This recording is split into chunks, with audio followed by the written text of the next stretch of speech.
ഇന്ന് ഉണ്ടാക്കാൻ പോണത് എല്ലാവർക്കും ഉണ്ടാക്കാൻ അറിയുന്ന ഒരു ഇലയടയാണ്. മധുരമുള്ള അട കേട്ടോ. ഇവിടെ മധുരമുള്ള അടേനെ പൊരുത്തലട എന്നാണ് പറയുക. നിങ്ങളുടെ അവിടെ അങ്ങനെ പറയുമോ? അപ്പോൾ ഈ അട ഉണ്ടാക്കാനായിട്ടുള്ള ഫില്ലിംഗ് ആണ് ഇത് ഇന്നത്തെ മെയിനായിട്ടുള്ള കാര്യം. പിന്നെ അട എല്ലാവർക്കും ഉണ്ടാക്കാൻ അറിയാലോ.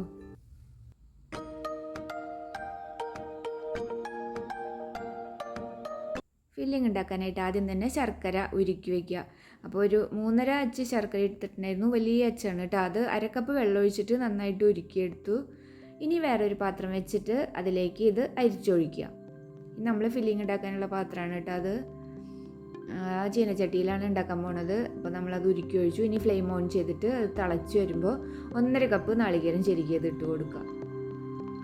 പിന്നെ 2 പിടി നാളികേര കൊത്ത് കേട്ടോ, ചെറുതായിട്ട് അരിഞ്ഞ നാളികേരം ഇട്ട് കൊടുക്കുക. പിന്നെ 1 പിടി ഉണക്കമുന്തിരി. അപ്പോൾ ഉണക്കമുന്തിരിയൊക്കെ കഴുകിയിട്ട് ഇട്ട് കൊടുത്തോളൂ കേട്ടോ. ഇനി ഇത് മീഡിയത്തിനും സിമ്മിനും ഇടയിൽ വെച്ചിട്ട് ആ ഫ്ലെയിമിൽ ഇത് നന്നായിട്ട് വരട്ടി ഇങ്ങനെ എടുക്കുക. പിന്നെ അതിന് ശേഷം നമ്മൾ 1 പിടി അണ്ടിപ്പരിപ്പ് എടുത്തിട്ട് അതും കൂടെ പൊടിച്ച് ചേർത്തു കേട്ടോ. അപ്പോൾ കുട്ടികൾക്ക് കൊടുക്കുമ്പോൾ കുറച്ചും കൂടെ നല്ലതല്ലേ, നട്ട്സൊക്കെ ഉള്ള അട. പിന്നെ എല്ലാതും വെള്ളമൊക്കെ വറ്റിക്കഴിയുമ്പോൾ നമ്മൾ കുറച്ച് 1/2 ടീസ്പൂൺ ഏലക്കായ പൊടിച്ചതും കൂടെ ചേർത്ത് കൊടുത്തു കേട്ടോ. 3-4 ഏലക്കായ എടുത്തിട്ട് അതിൻ്റെ കുരു മാത്രം ഒന്ന് പൊടിച്ചിട്ട് കൊടുത്താൽ മതി. ഇപ്പോൾ ദേ നമ്മുടെ ഫില്ലിങ് റെഡിയായി. ഫില്ലിങ്ങാണ് സൂപ്പർ. തനിയെ കഴിക്കുന്നതിന് നല്ല സുഖം. ഇനി നമ്മൾ പൊടി നനയ്ക്കാനായിട്ട് വെള്ളം തിളപ്പിച്ചു. ഇതാണ് പാകം കേട്ടോ. ഇത്ര വരാൻ പാടുള്ളൂ, തിളയ്ക്കാൻ പാടില്ല. വെള്ളം തിളച്ചത് ആവാൻ പാടില്ല കേട്ടോ. ഇങ്ങനെ ചെറുതായിട്ട് കുമ്പിള വരുമ്പോൾ ഓഫ് ചെയ്ത് വെക്കുക.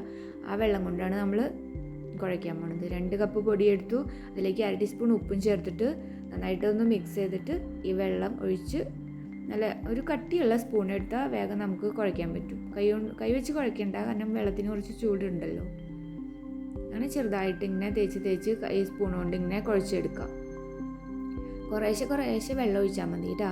അപ്പോൾ വെള്ളം ഇപ്പോൾ ഇത് 2 ഗ്ലാസ് പൊടിയല്ലേ എടുത്തത്. അപ്പോൾ ഒരു 5-6 ഗ്ലാസ് വെള്ളം തിളപ്പിച്ചാലും കുഴപ്പമില്ല കേട്ടോ. കാരണം നമ്മളത് മുഴുവൻ ഒഴിക്കില്ല. എന്നാലും നമുക്ക് ആവശ്യം കഴിഞ്ഞിട്ട് ബാക്കി നമുക്ക് അട ഇങ്ങനെ പരത്തുമ്പോൾ മുക്കാനൊക്കെ ആ വെള്ളം ഉപയോഗിക്കാം. വെള്ളത്തിന് അങ്ങനെ പ്രത്യേകിച്ച് അളവ് ആയിട്ട് എടുക്കാൻ പറ്റില്ല ഇതിങ്ങനെ കുഴയ്ക്കാനായിട്ട്. കാരണം ഓരോ പൊടിയും ഓരോ തരമായിരിക്കും. ഇത് ഇത്തിരി പശപ്പ് കൂടുതലുള്ള പൊടിയാണ്. ചില പൊടി ഇങ്ങനെ ഒട്ടിപ്പിടിക്കണ പോലെ ഉണ്ടാവില്ല. അപ്പോൾ വെള്ളം കുറച്ചധികം ചൂടാക്കുക, തിളപ്പിക്കരുത്. അതിനുശേഷം ആവശ്യമുള്ളത് ഒഴിച്ച് ഇങ്ങനെ കുഴച്ചെടുക്കുക.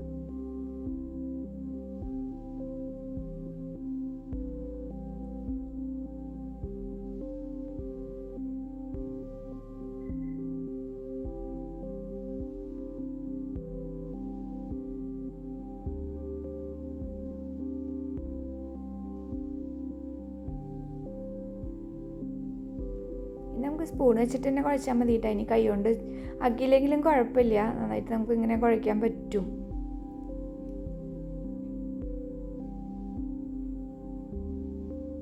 ഇത്രയ്ക്ക് ആയാൽ മതി കേട്ടോ. ഇതുപോലെ ഇങ്ങനെ കുഴന്ന് ഇങ്ങനെ കുഴഞ്ഞിരിക്കണ പോലത്തെ പരുവത്തിലാണ് നമുക്ക് മാവ് വേണ്ടത്. ഇനി അത് കുറച്ച് നേരം ഒന്ന് അടച്ചു വയ്ക്കുക കേട്ടോ. ഇതിപ്പോൾ ചൂടുണ്ട്, വെറുതെ ഒന്ന് ചെറുതായിട്ടൊന്ന് കൈ കൊണ്ടൊന്ന് മിക്സ് ചെയ്ത് കൊടുത്തതാണ്. ഇനി കുറച്ച് നേരം ഒന്ന് അടച്ചു വയ്ക്കുക. ഇനി നമ്മൾ ഇലയൊക്കെ മുറിച്ച് വന്നിട്ട് അതിന് ശേഷം നമ്മൾ ഉണ്ടാക്കാൻ തുടങ്ങിയാൽ മതി. അപ്പോൾ അതുവരെ അവിടെ റെസ്റ്റ് ചെയ്യട്ടെ. അപ്പോൾ അതേ ഇലയൊക്കെ മുറിച്ച് വന്നു. അതിന് ശേഷം തുറന്ന് ഇപ്പം നന്നായിട്ട് ചൂടൊക്കെ പോയിട്ട് അപ്പോൾ ഒന്നും കൂടെ ഒന്ന് മയപ്പെടുത്തിയെടുത്തതാണ്.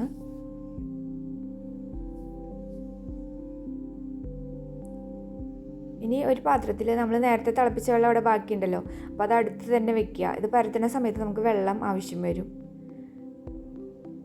ഇതുപോലെ ഇങ്ങനെ കുഴകുഴാന്ന് ഇങ്ങനെ ഇരിക്കണം കേട്ടോ. ഇനി വാഴയില നന്നായിട്ട് കഴുകിയെടുക്കുക. അതിലേക്ക് ഓരോ ചെറിയ ഉരുളകൾ എടുക്കുക. പിന്നെ കൈ നനച്ചിട്ട് ഇങ്ങനെ പരത്തി കൊടുക്കുക. വാഴയിലയിൽ അങ്ങനെ ഷേപ്പൊന്നും നോക്കണ്ട, വാഴയില ഫുള്ളായിട്ട് ഇങ്ങനെ പരത്തിയാൽ മതി. കാരണം ഇത് മടങ്ങി വരുമ്പോൾ എന്തായാലും ഇതിൻ്റെ ആ ഇലയുടെ ആ എന്താ പറയുക ഡിസൈനൊക്കെ അങ്ങനെ വരും. നമ്മളെങ്ങനെ പരത്തിയാലും കുഴപ്പമില്ല. ഇനി അതിൻ്റെ ഉള്ളിൽ ഫില്ലിങ് നിറയ്ക്കുക. നമുക്ക് ഇഷ്ടമുള്ള അത്ര ഫില്ലിങ് നിറയ്ക്കുക കേട്ടോ. കുറച്ച് മതിയെങ്കിൽ കുറച്ച് നിറയ്ക്കുക, കൂടുതൽ വേണമെങ്കിൽ കൂടുതൽ നിറയ്ക്കാം, കുഴപ്പമൊന്നുമില്ല.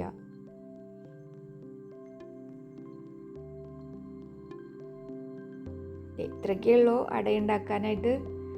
ഇനി ഇത് മടക്കുക.